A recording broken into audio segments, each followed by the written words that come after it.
Let's just check that the microphone's on. This is more complex than I thought. Testing 1, 2, 3. Good morning, good morning, good morning. Thank you, Ryan. I've just got to tell you how lucky we are to have Ryan Sherman here. It's a damn long trip from Oklahoma.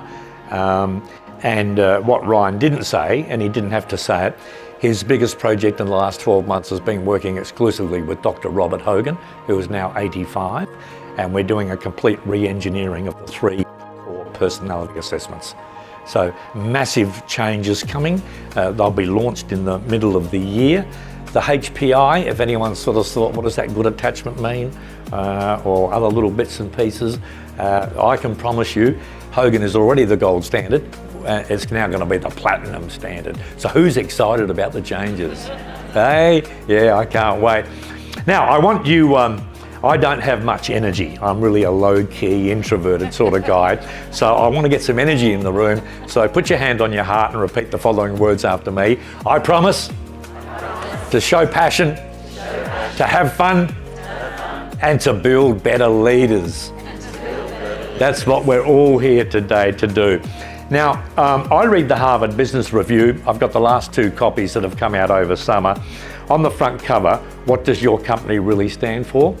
And it says a lot of companies really have to revisit your values, because the values should be driving the goals, the behaviours of the organisation. It makes the point, if values are imposed from the top to the bottom, you're not going to get the ownership. All right. Then the other article that's here, what most companies get wrong about managing talent, and this has scared the hell out of me. It said, often the financial controllers win that battle. And this is a quote, they treat their employees as expenses or liabilities. Who's ever seen that culture? Oh my God, I was really upset when I read that. So it went on to say, please rethink your employee value proposition. Start to give your people meaning and purpose. Now, I call that executive presence. That's when you're really getting your act together. Now, I have to talk about executive presence. And the reason I'm talking about it, it's the biggest coaching phenomenon in the world. It's the #1 competency that's being taught in business schools, coaching and so on. So I did a Google search. You ready for this one? What does Google tell you about executive presence? It's about your body language, your appearance, your communication style, your eye contact, your vocal range, your listening skills. In summary, it's how you act, speak and look. And I sort of thought, well, there's not much hope for me. I've got grey hair and I'm getting a bit old. Maybe I should go to NIDA and do a learning a speaking course. Then I found an article by Forbes magazine, and then I got a lot more excited. You ready? Executive presence is inspiring confidence in your subordinates. All right? That you are the leader they want to follow if they had a choice. Isn't that powerful? Hey? Then it goes on, inspiring confidence among senior leaders that you have the potential for great achievements. So do you like that as a better definition? Your people want to follow you even if they had a choice, and you can show senior leaders you're there to sort of deliver the results. So I was a bit happy when I got that one. And for those of you who've got our little handout, that's in there. Okay, who's ready for a bit of learning? Who's ready for a bit of action? What is it, executive presence? Can it be measured? Can it be improved? Yes. Obviously, Hogan Personality and a Hogan 360 will give you your baseline. Now, we'll tell you what your personality is and the preferred characteristics, where you might derail. So it's a good place to start there. It is one of the hottest management topics in the business world. It features in literature and it's the biggest coaching practice in the world. I don't know if any of you ever heard of an organisation called CoachSource, CoachSource. It's a global research and consulting coaching model, but they tell us what the latest trends are. And these are the 4 biggest trends around the world if you're spending money on coaching. All right? And so executive coaching is executive presence #1, EQ #2, influence others. What they say about influencing others is getting results through others, not off your own bat. Does that make sense? A leader building a high-performing team, a project coming together to get results. And of course, vision and strategy is #4. Guess why it's in the top 4? Because 90% of managers came from the rank and file and developed technical, operational, tactical skills, and they don't know how to do the strategy in the big picture. So that's why it's important. Executive presence. I was sitting down yesterday because I said to my beautiful wife and business partner Shane Nealon, I want to improve some of my slides from last week. I drive a few of my staff mad when I'm saying, can we change a few words? And so my definition of executive presence, a leader who has the authenticity or credibility to drive purpose, passion and performance in your team. Notice I focused on in your team. I am suggesting today that executive presence is getting it wrong if it's just aimed at individuals. If we just give individuals coaching, I'd like to see executive presence as a team capability. Now, as a team, we're coming together. We want to function as a team. And there's my 3 Ps, purpose, passion, and performance. And I think there's no doubt about it that you still need the right combination of soft and hard skills. Who's used that language before? Soft skills, hard skills. I say hard skills are your foundation stone. You know, you've got to be a great engineer, a great doctor, a great accountant, but then the rest of it is really your ability to develop leadership and lead high-performing teams. All right, so what do I mean by purpose? Can I just say to you, because I was teaching at the Melbourne Business School for 25 years, whoever had experience 15, 20 years ago where the senior management team would go away for an executive retreat to do the mission statement and the vision statement, and we had butcher's paper and we argued about words. This took 2 days. There was a bit of lubrication in the evening and a few other things going on. And then we took it back to the staff. And we were so proud that we'd busted our ass for 48 hours to come up with a mission and vision statement. We presented it to them with great fanfare and they yawned. They just looked, what are you guys doing? What is a mission and vision statement? We don't even get it. How many of them do you reckon took the mission and vision statement home to their family? Or threw it in the bin? It went in the bin. So I'm a great fan of purpose statement. So here's the questions for a good leader and a high-performing team. Why do we exist? What cause do we serve? How do we impact people's lives? That one's very, very important. And then what social good do we do? I think that's increasingly on the landscape. And why are our jobs important? Now, what I want you to do is focus on that conversation in your teams if you're building executive presence. Does that make sense? The team's got to come together around the significance of what they're doing there. Passion. Who's a great fan of passion? Motivation, energy, enthusiasm, excitement. You know, you wake up every morning, you can't wait to get to work. Well, most days. So, passion comes from hiring and retaining the best people. Who in this room has worked with organisations where that's a goal? We're really trying to get good talent, and you know, we use psychometrics for assessment. A great employee experience. Who's heard of EX? The employee experience, the whole life cycle, not just employee engagement at a point in time. Then you've got to have very good employee engagement data. Who does surveys every year or so? Pulse surveys, and you're trying to track just what's going on there. People want to see the development and career opportunities if they're going to get excited and motivated. And finally, this is Jim Collins. Everyone know Jim Collins? Good to great, built to last. Get the right people on the bus in the right roles and get the wrong people off the bus. Who's ever had to deal with getting wrong people off the bus? Aren't they a pain in the butt? You know, they hang around for far too long. I'm going to sort of give you a quote later on. They drink vinegar for breakfast.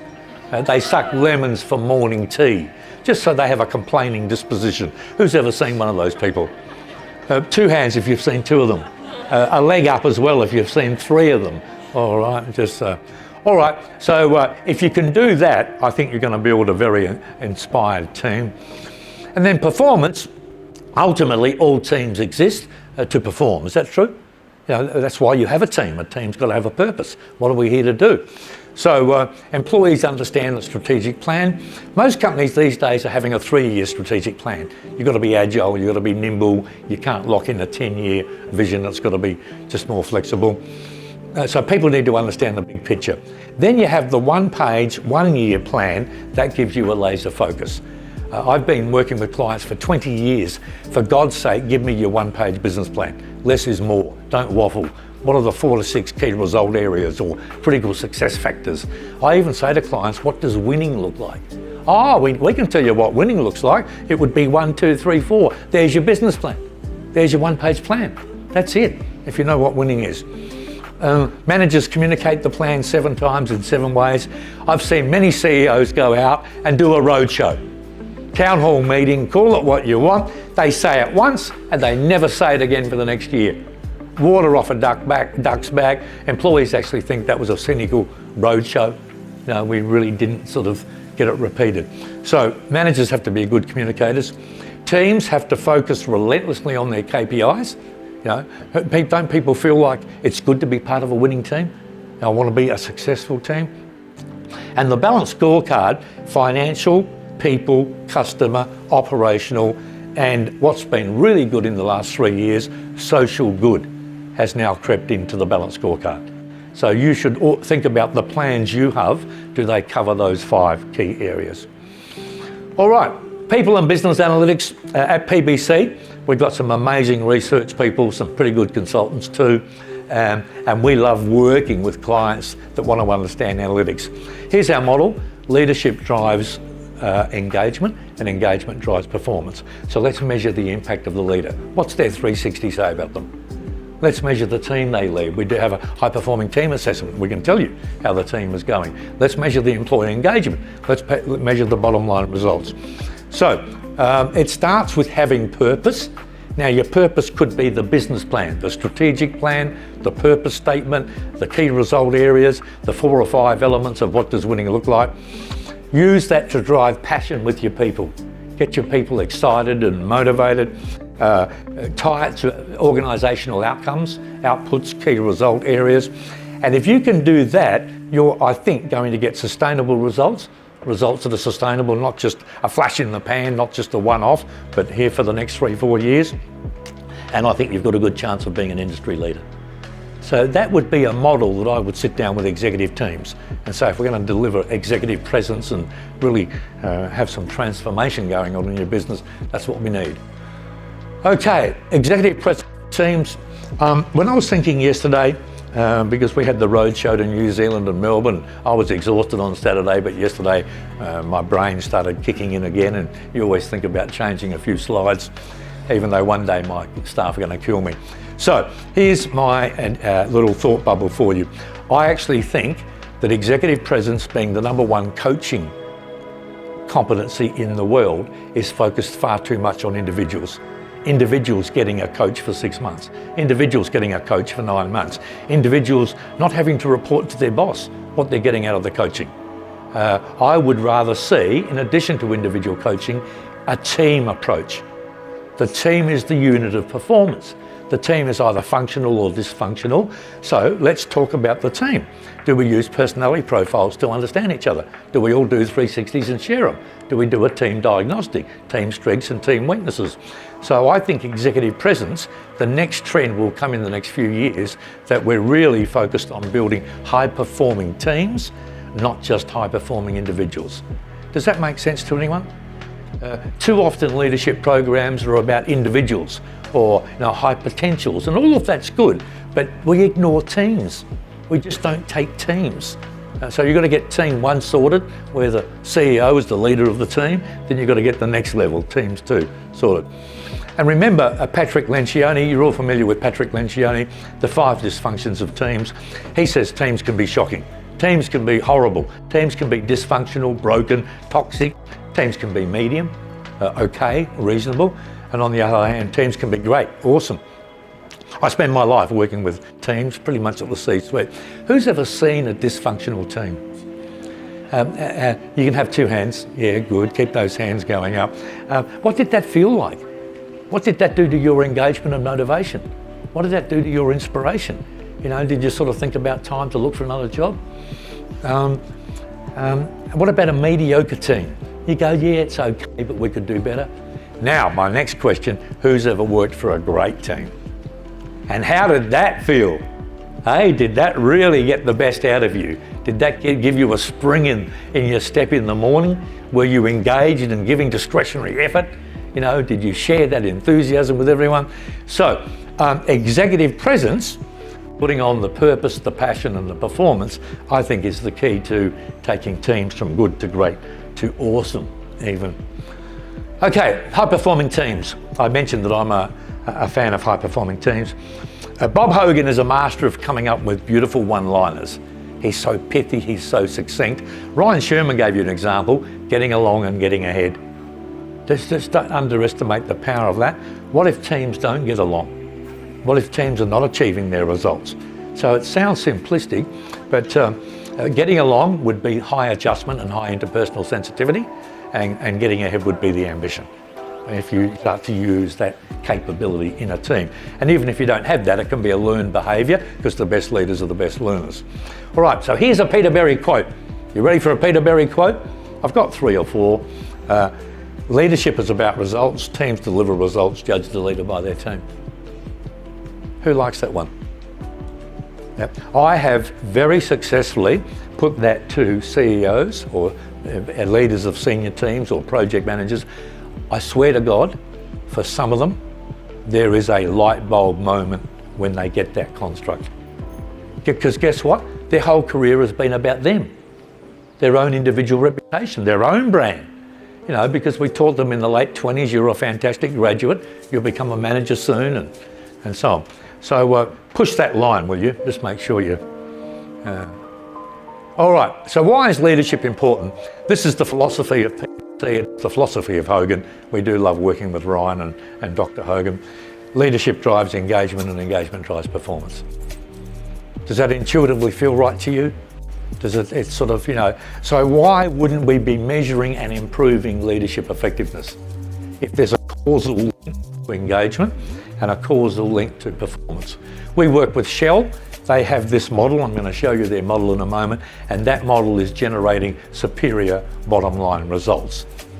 People and business analytics is the way you pull that together. So Gallup research, and if you're taking notes, just write the word 70%. Gallup research, very famous globally, in their employee engagement surveys, their research shows the individual leader of a team is responsible for 70% of the culture and performance of a team. So here's my quote: leadership is consequential. Thank God it's also measurable, and thank God it's also improvable. You got that? Leadership is consequential, which Ryan said. We've got wars, countries at war, which is shocking. Okay, so 70%, and they're the sort of positive business outcomes if you get a good leader with a performing team. All right, I promised I'd talk about Shell. This is actually the Shell model, same as PwC. Leadership drives engagement, and out of that comes safety, performance, sales, customer service, absenteeism, a whole lot of indicators. So if you can get a 1% increase in employee engagement in Shell, it leads to a 4% decrease in safety incidents, absenteeism goes down, sales goes up, customer satisfaction goes up. Here's the point: engagement pays. Did you get that? Employee engagement matters, it pays. It's the key to building your bottom line. Now, Shell say that 50% of the impact of a leader, not 70%, which is Gallup, but I'm okay with 50. Shell's data, because they're very sophisticated with their people and business analytics, the leader has 50% of the impact on the team. The performance, the culture, the decision-making, roles and responsibilities, risk-taking, whatever they do. So I don't care whether it's 50 or 70, leadership matters, yes? And that's why it's one of the hottest topics, and executive presence, call it what you want, is a way of really focusing on improving it. Now, Shell were fairly sneaky. We do love working with Shell and collecting data and playing with data. They said, well, what if we took a shocking leader and put them in charge of a highly functional, highly engaged team? What do you reckon happened after 3 months? I saw a lady over here give me the thumbs down. Exactly, they destroyed that team. That team became toxic and dysfunctional. And now, Shell, what's the dominant occupational group in Shell? Starts with E. Engineers. Any engineers in the room? Oh, look, we've got a lot of engineers. We love you, engineers. You know, on your way up the ladder, that cognitive, technical ability. Then I'm in charge of a project, and now 80% of my problems are people issues. Oh, I never got taught that at university. EQ, I've got lots of IQ. What's this EQ rubbish, you know, that we have to sort of have? Okay, so I think I've made my point. Disengagement, The majority of global surveys, Sirota, Culture Amp, there's a whole lot of them. 1/3 of our employees are disengaged, which means 2/3 are engaged. The 1/3 are ready to quit their boss, the team, or the job. Is that making sense to you? Now, this 1/3 of disengagement, that's a crisis, isn't it? It's an absolute shocker for organisations. Who's got significant staff turnover at the moment? Who's losing people because the people are throwing money around? Certainly in the engineering industry, I know that's going on. Now, the 1/3 who are disengaged, half are passive, still do their job and go home at night and don't sort of publicly complain. The other half, which means it's 1/6 of your population, are sharing the misery. The complaining, the backstabbing, the negativity, what they say in the kitchen. Who's ever seen that negative person? Yeah, you've got it. Okay, so the goal in business should be to get to 90% engagement. And you've only got those bottom 10% and we try to do something about them. Okay, so here's the Hogan assessments.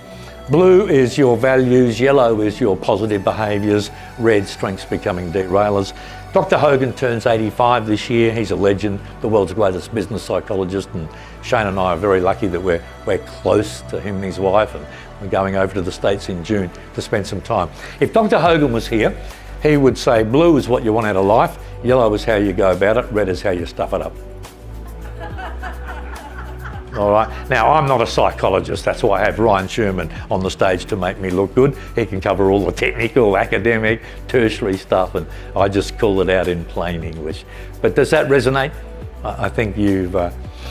dark sides, we see it in politicians, don't we? Globally, in Australia, I think every third politician. What about sports people? Do we ever see a dark side in sports people? Nick Kyrgios is my favourite one. Nick Kyrgios. I love watching the Australian Open, and I say to Shane, let's have a glass of wine. How long will it take till he derails? And recently, he was abusing his parents in the coaching box. He went ballistic at his parents. Oh God, I'd love to see his high excitable and high bold. Anyway, we all know about that. Any actors? I'll give you a clue. We've just been to New Zealand and back, and we said, what about Russell Crowe? And some in New Zealand said he's ours, others said, no, you can have him. So there's a debate about Russell Crowe, who wants to have Russell Crowe. All right, so now then we have bright side, dark side, and values. We throw in the Hogan 360. Who's been using the Hogan 360? Fabulous, yeah, good show of hands. Do you know what? We're very excited. We've just spent 12 months re-engineering it. It's about to have a whole overhaul. The items are going to be better. The way we put the items together, strengths and opportunities tables being expanded, a new colour scheme, courtesy of Shane Nealon. She's high aesthetics, I'm low aesthetics, so she gets to have the final say.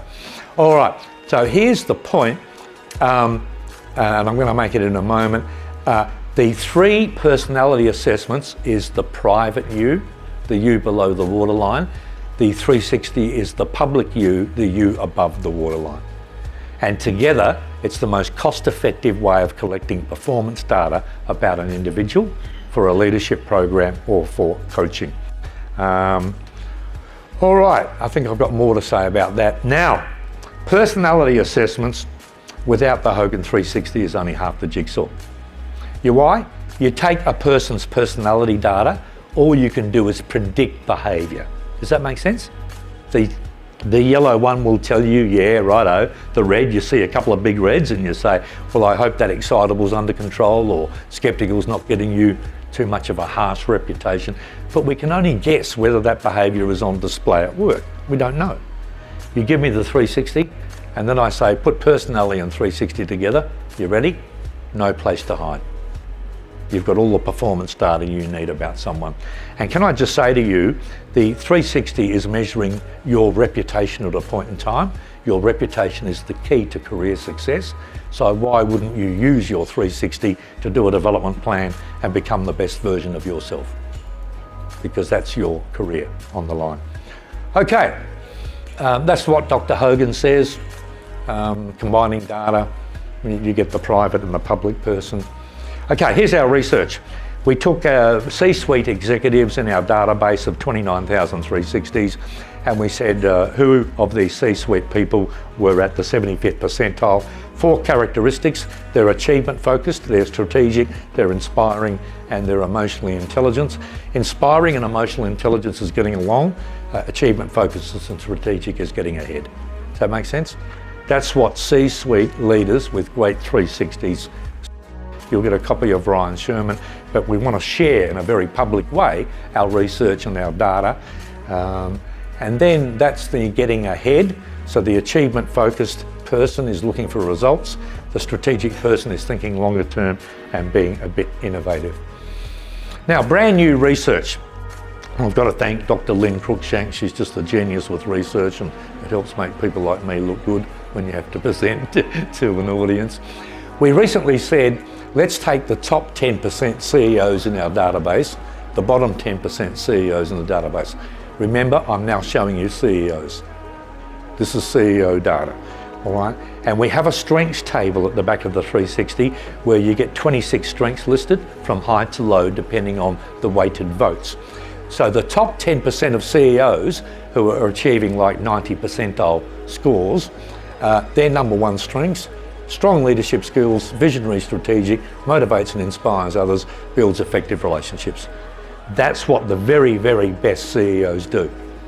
I reckon there's a definition of executive presence there. Who's ever seen some leaders that do those things? Did we love them? Did we say they're just amazing? You know? Now, the bottom 10% of CEOs, to explain these numbers, there's 26 strengths, right? And this is where the bottom CEOs landed on those 4 items. So look at the disparity. Strong leadership skills, they don't have them. Visionary and strategic, not so much. Motivating and inspiring others, they wouldn't even know where to start that one. And building effective relationships, they can't do it. A world of difference here between a fantastic CEO and a bad CEO. All right, the Hogan competency model. I've got to take my hat off to the folk in Tulsa. They have the world's best competency model. Who in this room has ever had exposure to building capability frameworks, competency models? Please, we're happy to share the Hogan one with you. 62 well-validated scientific competencies. Don't build a house of cards. Don't make it up. If you do that, you're going to end in a world of pain and grief. So there are 3 meta competencies that come out of the 62. Number 1, we've got to build leadership. That's our definition of leadership in the Hogan competency model, doing those 10 things. They're listed from high to low by the correlations.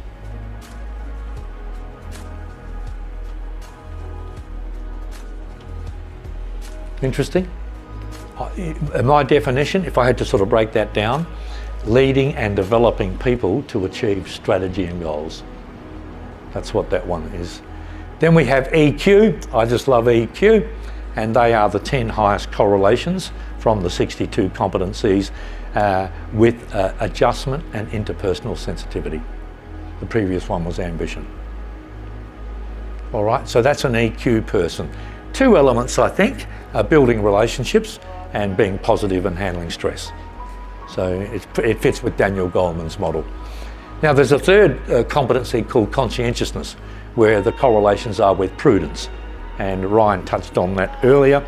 So this is your definition of prudence, the conscientious person. Now, can I just have your eye contact for a moment? CEOs score about 40% on prudence. All right, that's coming out of our research. Why? Prudence is working in the business. CEOs need to be working on the business. Agility, transformation, non-organic growth, new markets, new products. You can't do that if you're in the weeds. But if I had to have an airline pilot, would I want conscientiousness? If I was going into surgery, would I want the surgery team to have a high level? So here's the trick. A smart CEO will say, we need to be working in and on the business, but we need prudent people at the 2nd and 3rd levels. That's my take. So my final thoughts on leadership: it's consequential, measurable, and improvable. The leader has a significant impact on the team. The team should be the brand of the leader. Teams can be dysfunctional. 80% of your problems are people issues. We need to balance soft and hard skills. You need to be a good manager and a good leader. That comes from John Cotter. All of us in this room have to be good managers and good leaders. The manager is running the trains on time. The leader is creating the future of transport. That was his metaphor. Technical skills can be different from leadership skills, and I put the purpose, passion. 2 slides to go. I took a big punt yesterday. I said I want to put a picture of the Australian women's cricket team. They played in the grand final last night in South Africa. Who knows what the result was? The Australian team won. Otherwise I would have been a goose showing you this picture of an Australian winning cricket team. Now, can I just say, one of the very best days in my life was 5 years ago, and the women's team invited me to go to Brisbane to spend a whole day with them at the Cricket Academy. They did the Hogan personality assessments. Bright side, dark side, derailers. They went through the whole lot. They were laughing at each other. We had psychological safety in the room, and they're sort of having a lot of fun with them. We then spent the afternoon saying, what do we want to achieve as an elite sports group? And I can share this with you because I was there facilitating the workshop. They want to win all the big competitions. They've won every single one for the last 5 years. They want to love what we do. They show passion. Can you imagine that? They love their cricket. They love competing at that. They hold each other accountable. That's what a high-performing team should agree to. They said we are going to hold each other accountable. Meg Lanning, the captain, has slightly lower interpersonal sensitivity. She can occasionally just call it out and be direct, but does it in the right time and place. This one was interesting. They voted that team success should be more important than individual success. It's not about the bowler getting the bowling, strike rate. It's not about the batter being the best batter. It was collective behaviour. So do you like that little case study? Yeah, I think it's a great one, working with a team. So in summary, executive presence is driving purpose, passion, performance. There's got to be more focus on teams, less on individual. So please think about what we could do with teams. Hogan assessments measure your baseline, and it shapes the coaching, learning and development. So any intervention should be science-based, using our tools. After all, the best leaders are the best learners. Thank you very much.